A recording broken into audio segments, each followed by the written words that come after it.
Alam niyo ba na ang tofu ay kilala sa pagiging high in protein at low in calories? Isang healthy option na swak sa diet ng mga health conscious.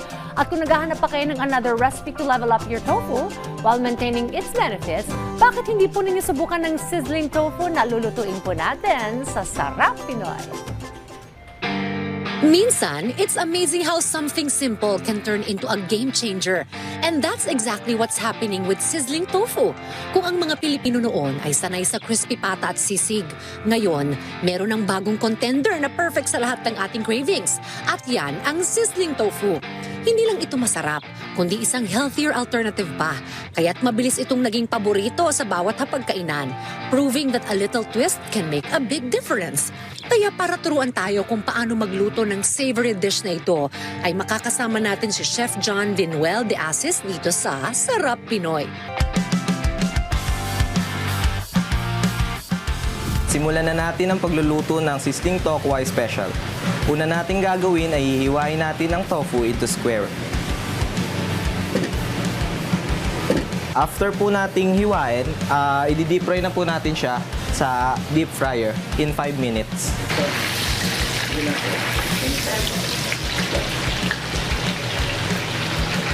Bali yung tofu po natin pagka deep fry, kailangan din po natin siyang bantayan para mag golden brown. Hindi po pwedeng sumobra kasi titigas po siya pag niluto.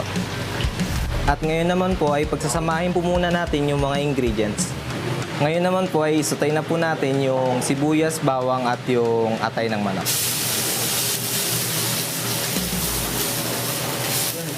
Matapos masote ang lahat ng ingredients, ay sunod naman na inilagay ang fried tofu at hahaluin lang ito ng maigi.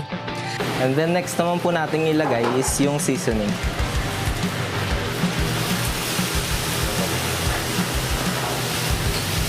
Isosotay lang po natin siya. Then sunod po natin gagawin is lagyan ng mayonnaise.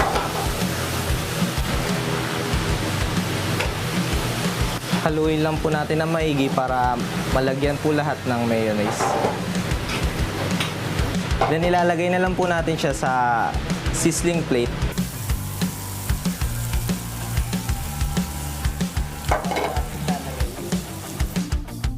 Saka po natin ilalagay yung sili as toppings.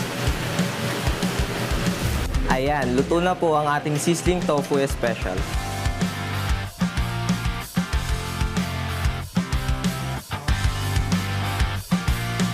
Kaya next time you're in the mood for something exciting and a little bit spicy, go for sizzling tofu dahil sure ako na this dish will be your new favorite sizzle moment. At kung may gusto naman kayong balikan sa mga nakaraan nating episode, maaari nyo yung bisitahin sa aming official social media accounts at Rise and Shine Pilipinas sa Facebook, YouTube at Instagram habang RS Pilipinas naman sa TikTok at X.